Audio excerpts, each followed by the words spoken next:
If you were to ask a random person what their top national park bucket list item is, it wouldn't be surprising to hear a response about Yosemite National Park. This place needs no introduction, a pristine valley surrounded by granite cliffs double the height of the Empire State Building, some of the tallest waterfalls in North America, and trees older than the Roman Empire. This is truly one of the greatest places on Earth. For many people, visiting Yosemite is a dream come true. And like you all, Rachel and I wanted to have our first trip be as complete, amazing, and thorough as possible. In this video, Rachel and I will show you the most complete way to visit Yosemite National Park, starting with the best and most popular spots, then slowly over the course of the video, showing you more and more hidden gems as time goes on. Let's dive in.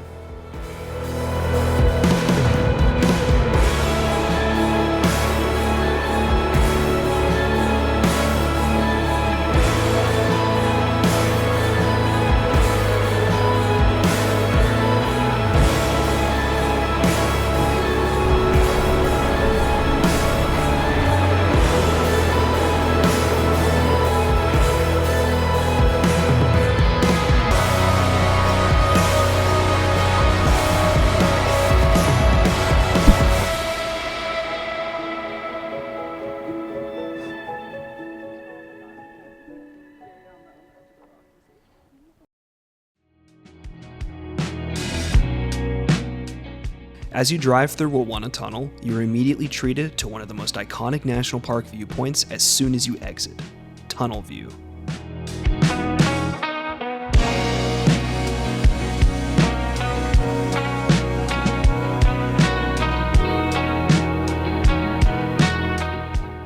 This will likely be most people's first introduction to Yosemite, instantly familiarizing you with some of its main features. Bridalveil Falls, Half Dome, and the enormous El Capitan provide an unforgettable first impression of Yosemite Valley.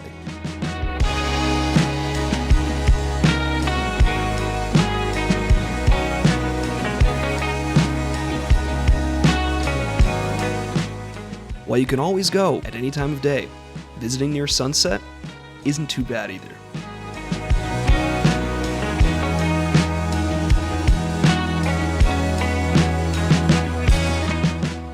The first time you likely get out of your car will be at the Bridalveil Falls Trail.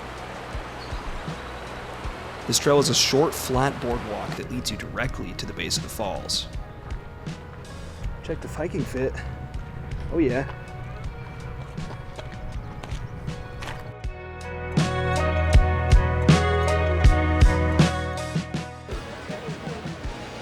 Does that mean approval? Being one of the most prominent waterfalls in Yosemite Valley, Bridalveil Falls plunges a whopping 617 feet to the valley floor. During your visit, it's very common to see an interesting feature, where high wind gusts blow the falling water sideways, sometimes blowing so hard that it never actually reaches the ground. This effect inspired the waterfall's famous name, or as Yosemite natives called it, the spirit of the puffing wind. Oh, those waterfalls are nice, especially because it's like 90 degrees right now. Oh, y'all like my hat? I don't care if it's not stylish, it protects me from the heat. Pretty snazzy. Why, thank you. We're snazzy together. We got matching ones. Yeah, but I like it. It's very misty. Yes. Continuing down Southside Drive, you get an amazing view of El Capitan. This is far from the last you'll see of it.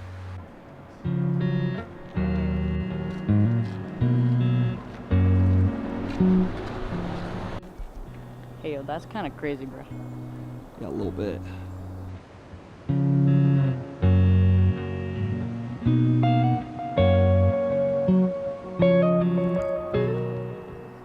This is another fantastic and iconic view featuring Yosemite Falls.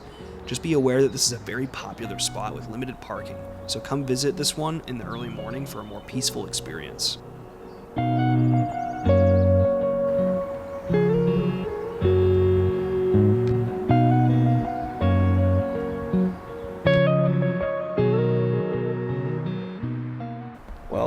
First time in Yosemite is kind of insane. Yeah. I've been wanting to come here for forever, years.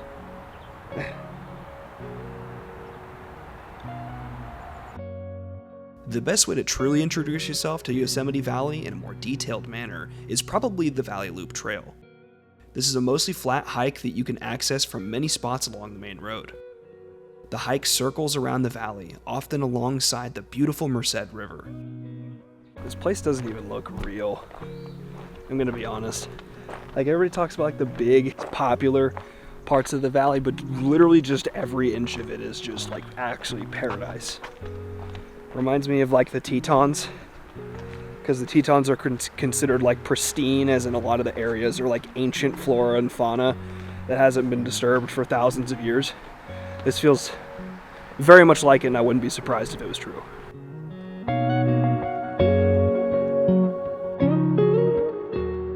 You don't have to do the entire hike, but I would highly recommend doing some of it. Every single second of this hike is such a gorgeous and relaxing experience.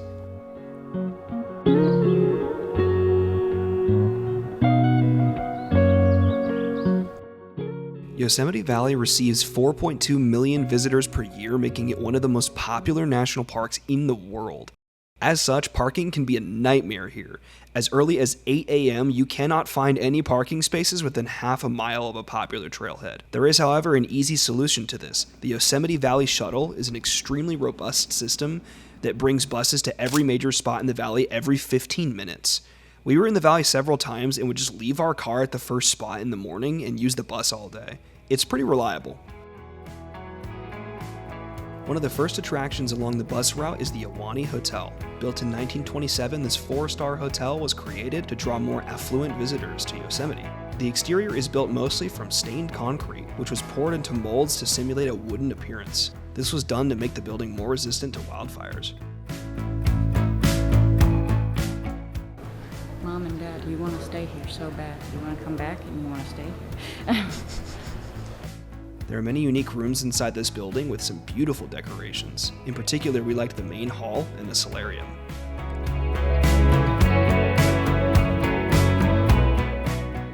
It was designated as a National Historic Landmark in 1987. Some notable guests that have stayed here are Queen Elizabeth II, Ronald Reagan, Dwight D. Eisenhower, Barack Obama, Charlie Chaplin, Walt Disney, and Steve Jobs.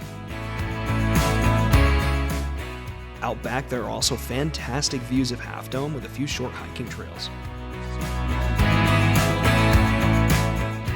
Now that is a great view if I was staying at this hotel.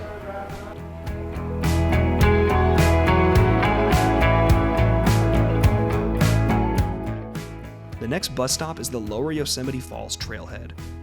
Yosemite Falls is the tallest waterfall in North America. It is a mind-blowing 2,425 feet tall. This unbelievable waterfall dumps up to 2,400 gallons of water a second in this deafening cascade. You want to take a dip in the falls? I think it would kill me. I think that would kill me. What do you mean, I would die. I'd go under there and it'd be like that. Yeah, pretty much. That's why it's a funny joke. What do you mean? You can test your luck, totally. The waterfall consists of 3 sections: Upper, Middle, and Lower Falls. Lower Falls can be accessed directly from this trail, while the other 2 require an extremely strenuous 3,000-foot climb to the top via switchbacks. Middle Falls can't be seen directly from the valley floor and requires a hike to view it. Lower Falls is about 320 feet, leading the water flow directly into the plunge pool at the bottom.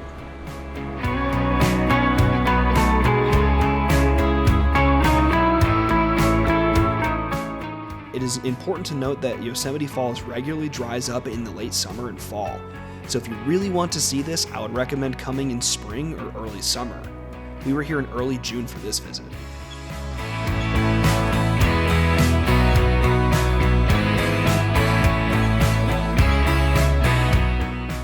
Within walking distance of Yosemite Falls is Yosemite Village, the central hub of the valley. Here you can find various museums, restaurants, galleries, and general stores.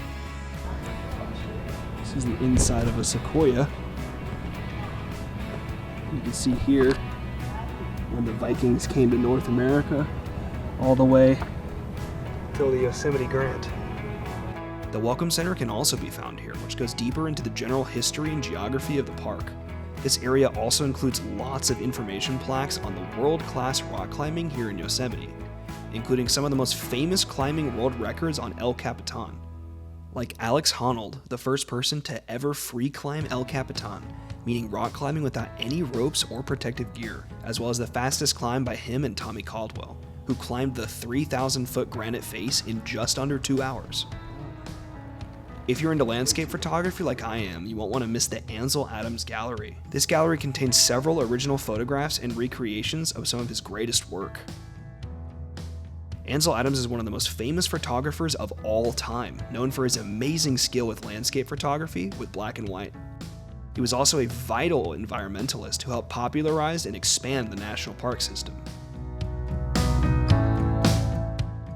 Our next stop in Yosemite Valley was the El Capitan Meadow, a roadside pull-off that gives you unobstructed views of the monolithic formation.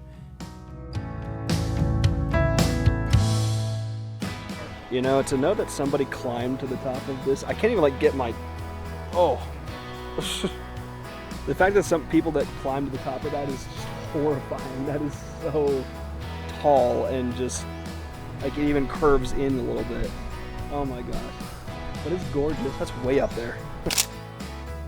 It is also a fantastic stargazing spot.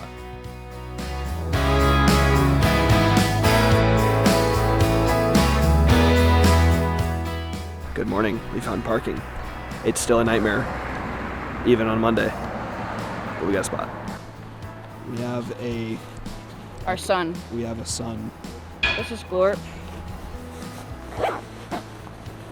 He comes along with us now. I believe in him. You believe in him? I believe too. Well, after years of waiting, we're finally doing the mist trail.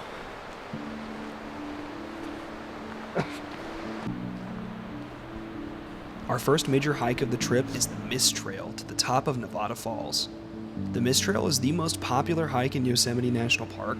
It is one of the most iconic hikes in general. You can take this hike as far as you'd like, but we are heading all the way to the top of Nevada Falls. This hike also connects to the Half Dome Trail.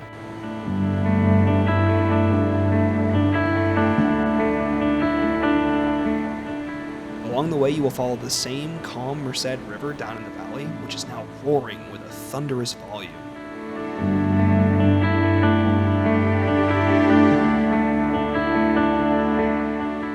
By the way, this trail's got a lot more amenities. There's bathrooms and sinks and stuff just on the trail.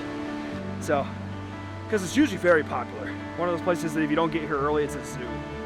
One step at a time. One step at a time, Rachel. You shall make it. I promise. One step at a time. Ah! I see it up ahead. It looks enormous. I zoomed up.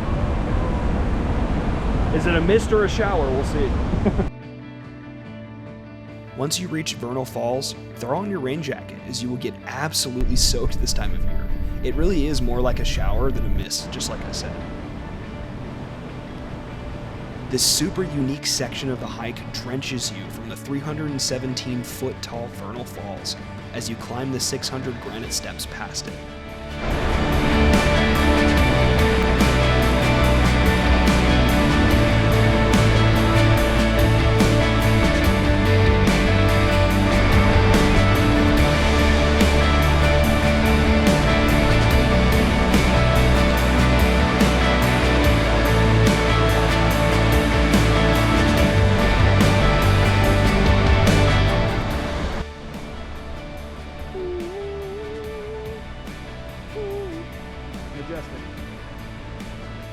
This is one of the only places in the world where you can regularly see a full arc of a rainbow.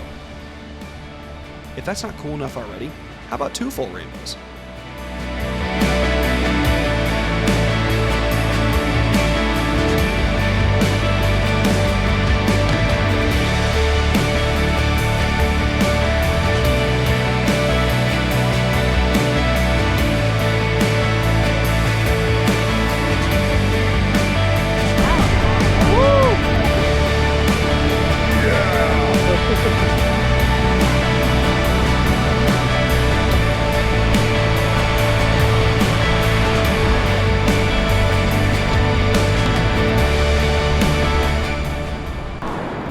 Rachel's current state.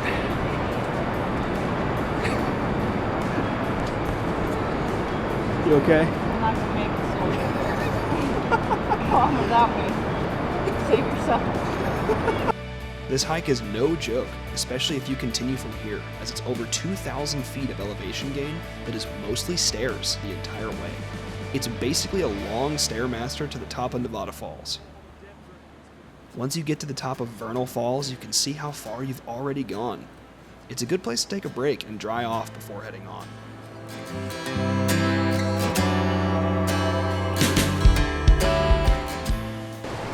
And you shapeshifted. Mid-runway outfit change. What are we thinking? If the men find out we can shapeshift, they're going to tell the church.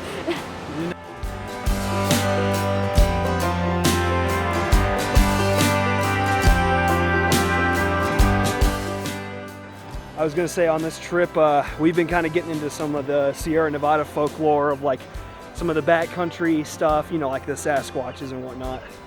And so I've been testing fate. she's been testing fate, like doing calls and stuff. I'm just scared that at some point I'm just gonna hear somebody sprinting through the woods and it's just gonna be like, yo, what's up, bro? Yo, what's up, bro? No, Bigfoot's actually really offensive. I prefer Sasquatch. It's actually a really sensitive topic for me, so I think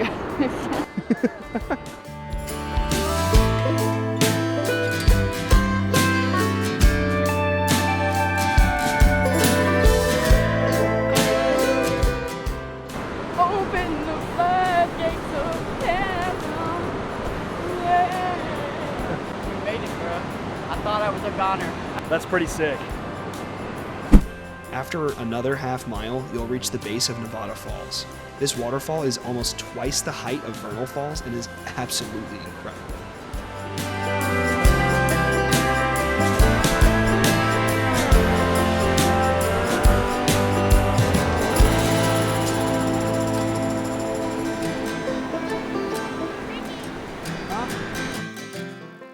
From here you start the final brutal 1,000 foot elevation climb to the top of Nevada Falls. Whew. That uphill to the top of Nevada is pretty rough. Rachel's hanging on. But hey, everybody said it was worth it to get up here, so let's see if it is.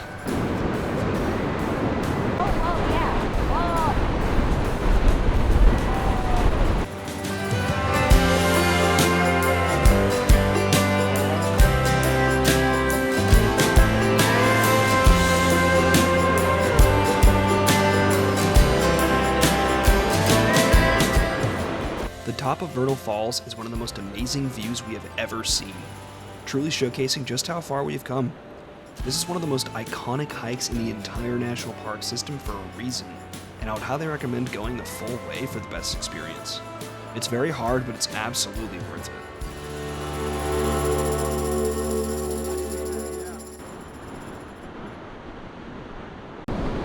Wonderful, guys. Long-time subscribers. I'm really tired. Long-time subscribers will remember that one. Subscribers. Subscribers. We love our subscribers. We do. We love you guys. We do this for you. Also, to avoid going back down all those steps, try taking the John Muir Trail back for a less strenuous descent.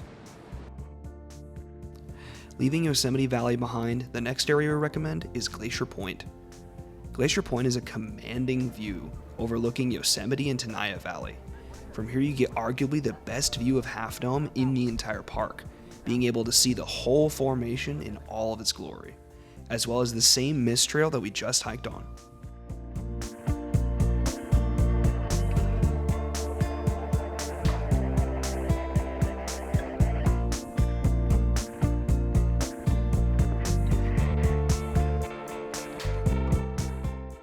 The Sentinel Dome and Taft Point Loop, which was our next stop, is probably my new favorite current hike out of any national park.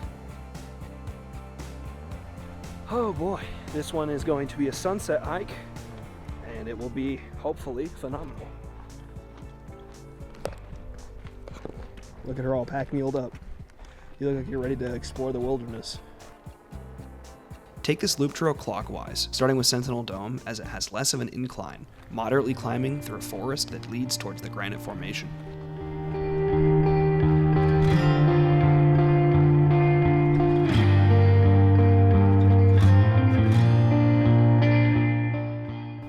Rachel lizard catch number 5 or 6? I can't He's exactly very remember. angry. He's very Let's see mad. him. Whoa.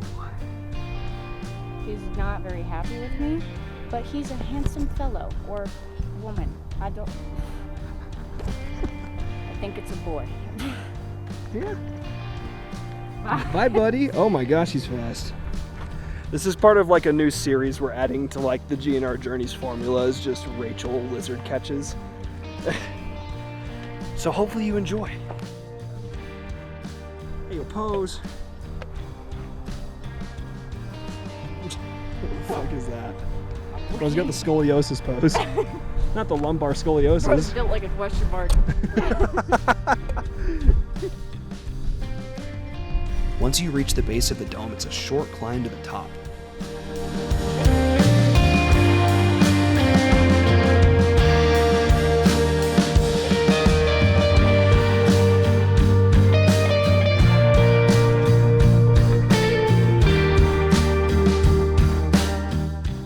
From the top, you have arguably one of the greatest views in the entire park.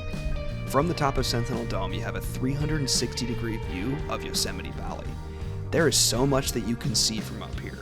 You can see Half Dome, Vernal and Nevada Falls, Clouds Rest, Yosemite Falls, El Capitan, North Dome, Basket Dome, and a beautiful, gorgeous view of the High Sierra mountain peaks and the Yosemite backcountry.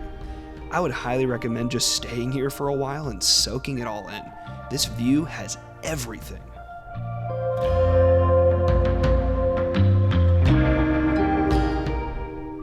Guys, I think this is officially my favorite viewpoint in the park. This is ridiculous.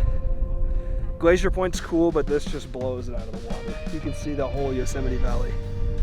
Oh my gosh, this is just incredible.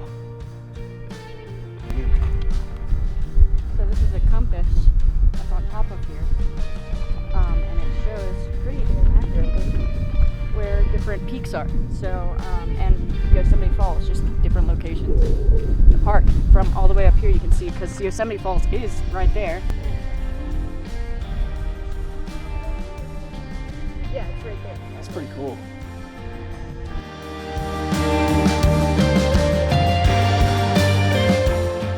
Pinecone, big boy.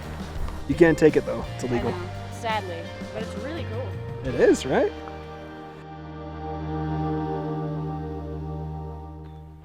Continuing down the loop, look out for the weather station. If you pass by this structure, you'll know that you're heading the right way.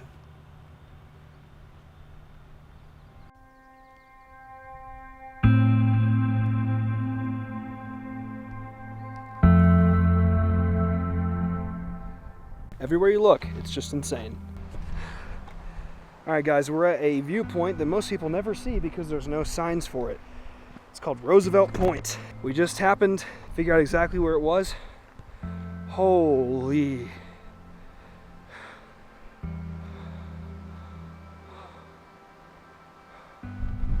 Why do people not come here? Holy crap.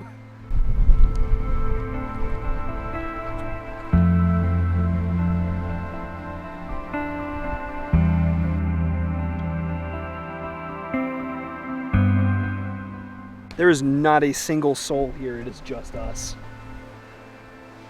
That's Taft Point down up there. See that like big giant cliff, like triangle sticking straight up? That's where Taft Point is.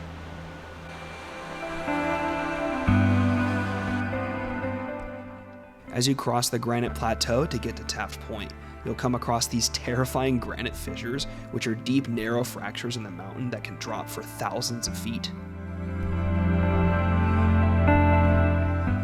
What do you think? Insane. Yeah, A little scary. it is a Really little cool. scary.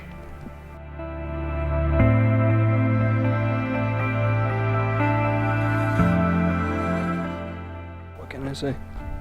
Goodness. What can I say that already hasn't been said?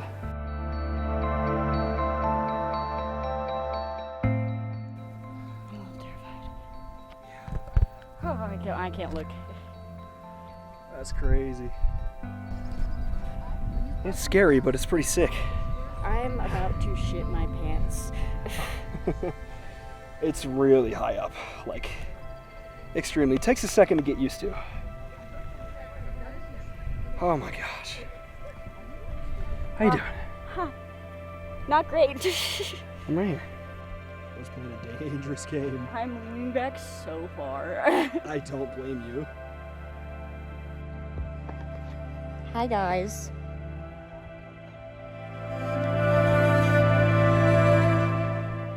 Out of all the viewpoints in the park, this one was the most terrifying to stand near, as the drops were so ridiculously insane that even I was scared to get close. And I'm not really afraid of heights.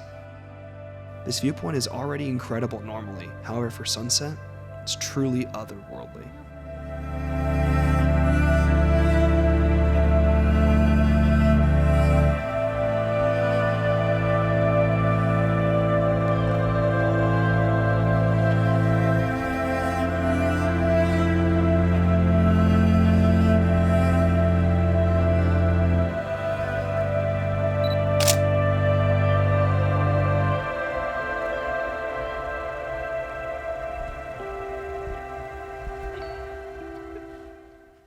The next day we started our drive along the Tioga Pass road. The Tioga Pass is the highest elevation highway pass in the state of California, rising nearly 10,000 feet into the sky.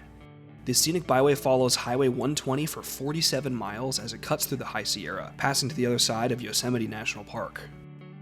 The first stop along this road is Olmstead Point, which looks deep into Tenaya Canyon, giving you a unique view of Half Dome's north face, as well as Cloud's Rest. Seeing Half Dome from the perspective of Sentinel Dome and Olmstead Point provided a really cool perspectives of both sides of Half Dome and Cloud's Rest. It's really interesting to see how big this looks from so far away. There's also a short hiking trail that gives a slightly different view, although I think the parking lot view is a little better. The next stop, which you can see from Olmstead Point, is Tenaya Lake. Tenaya Lake is the largest lake in Yosemite National Park. This gorgeous lake sits at 8,150 feet above sea level, making it a very chilly swimming experience. It's regularly in the mid-40 degree range in temperature in the early summer. There are several gorgeous beaches to relax and take in the scenery.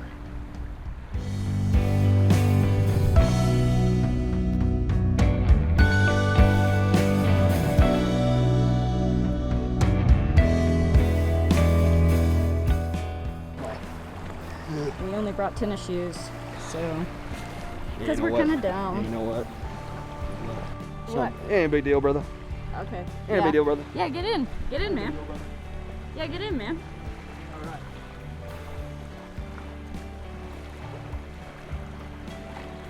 Oh my god.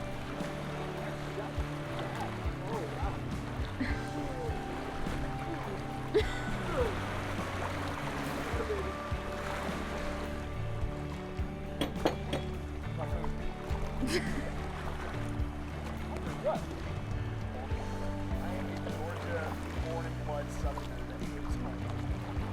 Okay, but the view's kind of cool. Wait.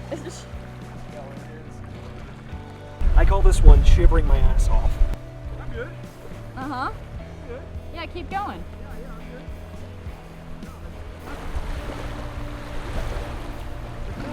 Man. I'm good. I'm good. Keep going, man. You know what I meant. All right. I'm probably gonna die doing this. Whatever. I don't know. You got it. Get in. Woo, yes. Come on. Come on. It's like maybe 50.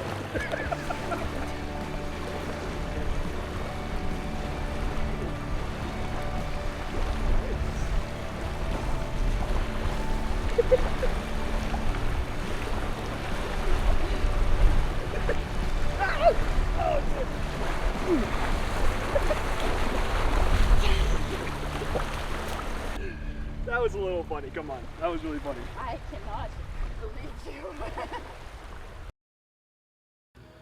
Moving on, we headed to Tuolumne Meadows. This area is the largest high elevation meadow in the Sierra Nevadas. Sitting at over 8,600 feet, it is a vast open landscape with peaceful views of the Tuolumne River snaking down slowly from the distant mountains.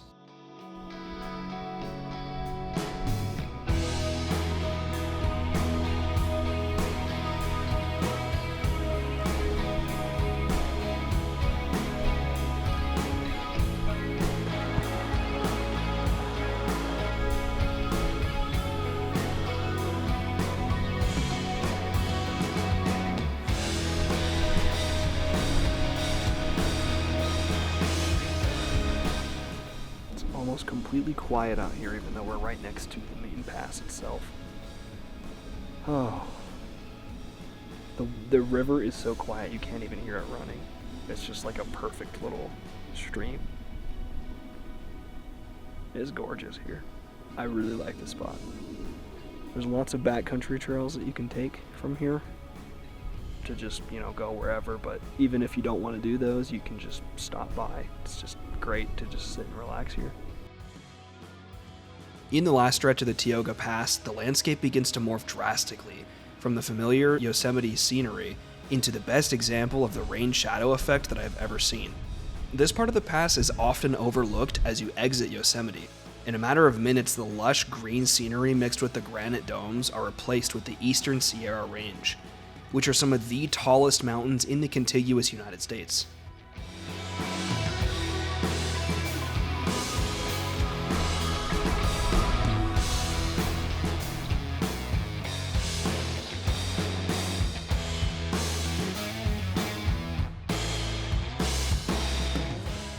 Popping out the other side of the pass, you enter the California desert near Highway 395. In the town of Lee Vining sits a mobile gas station overlooking Mono Lake, which has some of the best fish tacos you'll ever have at the Whoa Nelli Deli. The famous fish tacos are 2 beer-battered fried mahi-mahi tacos. One comes topped with mango salsa, while the other one comes with ginger coleslaw. And I gotta say, they were pretty good.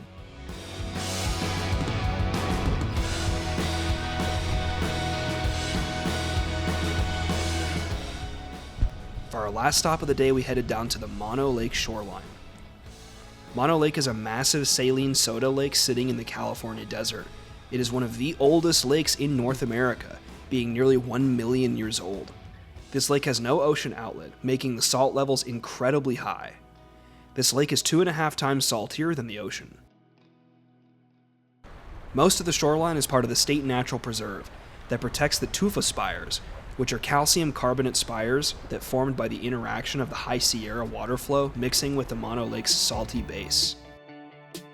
This preserve also protects the lake surface itself, as it's a sensitive habitat to over 2 million migratory birds each year.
Show us what you just showed. Yeah. It's bugs. I don't know what they are. Alright, I just dared him to run through the flies. Okay. That's so weird, dude. Oh, I did not like that at all, dude. It's weird, right? Oh, I felt them all over me. That was disgusting. This has been awesome. To be honest with you, we are very close to all sorts of really amazing stuff on Highway 395. It's a whole road trip within itself, but that'll be for a separate trip because we really only have time for Yosemite activities. But Mono Lake was 5 minutes up the road, and the sun was setting, so we had a chance to see something cool, but I guess we'll just have to do that another time.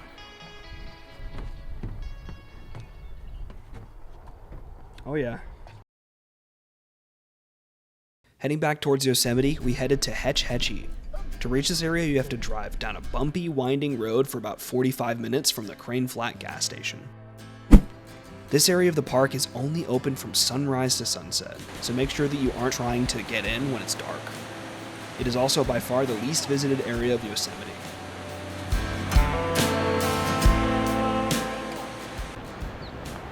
Damn. That's a bad word. Hetch Hetchy is a dam reservoir that is fed from the Tuolumne River, as you saw earlier on the Tioga Pass. This massive reservoir holds 117 billion gallons of water and is the primary water source servicing the 2.7 million residents of the San Francisco Bay Area.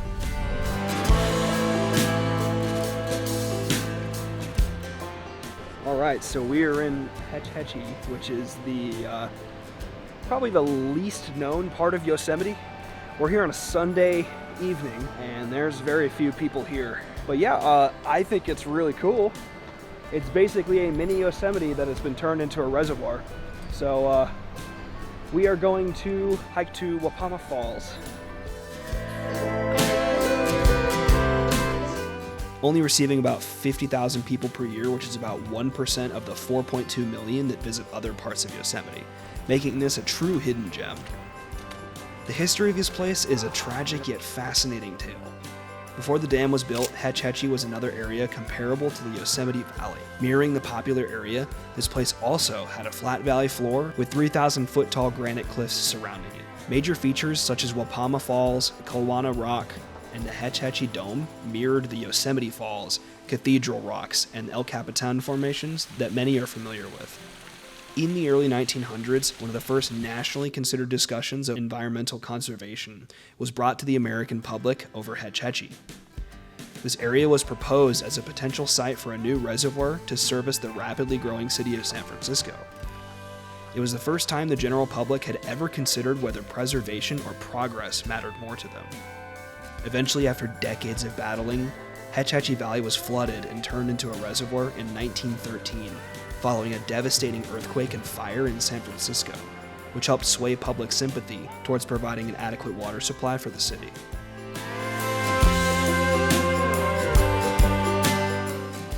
Once we reached Wapama Falls, we were under another massive waterfall, cascading 1,100 feet.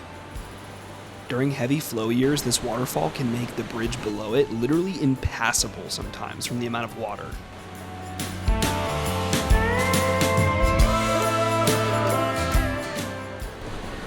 Woo! Oh, that's awesome. Water. It's so refreshing after how hot it is. Wonderful. Wonderful. If you're tired of all the crowds in Yosemite, come check this place out. Because that Ahwahnee Falls, I just probably said it so wrong. Ahwahnee Falls. Wapama Falls. Wapama. Sounds like you're sneezing when you say it. Excuse me. Ahwahnee. It's incredible.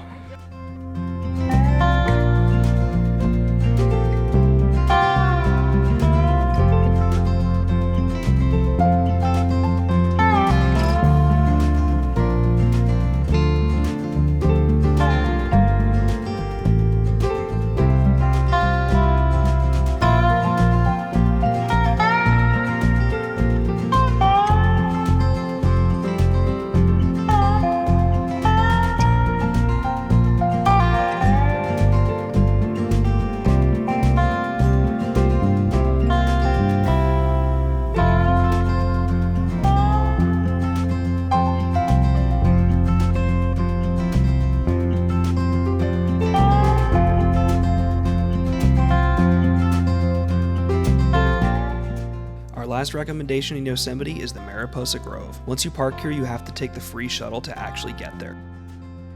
The Mariposa Grove is the largest giant sequoia grove in Yosemite National Park.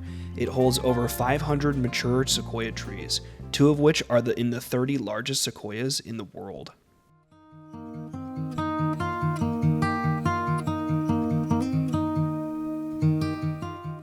Along the beginning boardwalk section, you will see tons of fallen trees. A park ranger explained to us that these are caused by mono winds. Named after the Mono Lake you saw earlier, these are high-pressure systems that form over the Great Basin area, which funnels wind gusts over 100 miles per hour through the Sierras, all the way to Mariposa Grove, causing this. The giant sequoia tree you see here is one that was blown over by mono winds in 2021.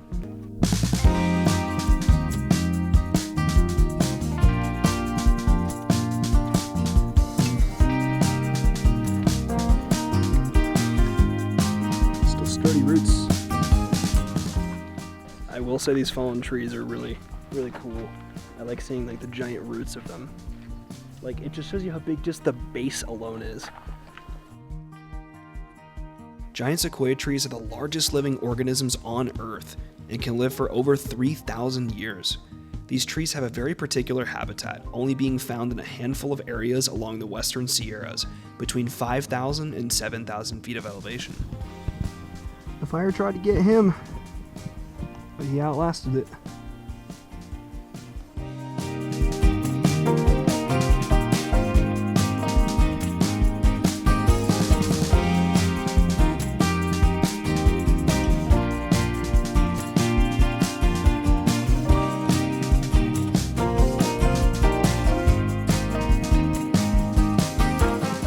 After about a mile, you'll reach the Grizzly Giant. This tried and true monster is one of the oldest sequoia trees in the world. It is a shocking 2,995 years old. The tree definitely earns its nickname as well, as it's been ravaged by countless storms and wildfires. In one such storm in 1942, this tree was struck by lightning 6 times in a row and still withstood it. A publisher in 1859 said, quote, "The tree looks at you as defiantly as the oldest veteran grizzly bear ever could."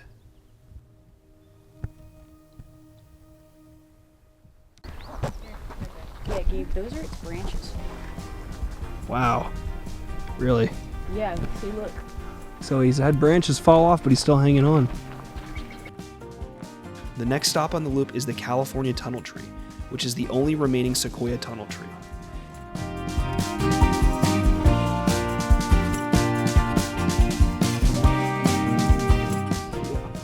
Walking on through. That's pretty cool. In the late 19th and early 20th centuries, it was common to bore tunnels in sequoia trees for horse-drawn carriages as a way to attract tourism. But the practice was outlawed soon after as it caused structural damage to the trees.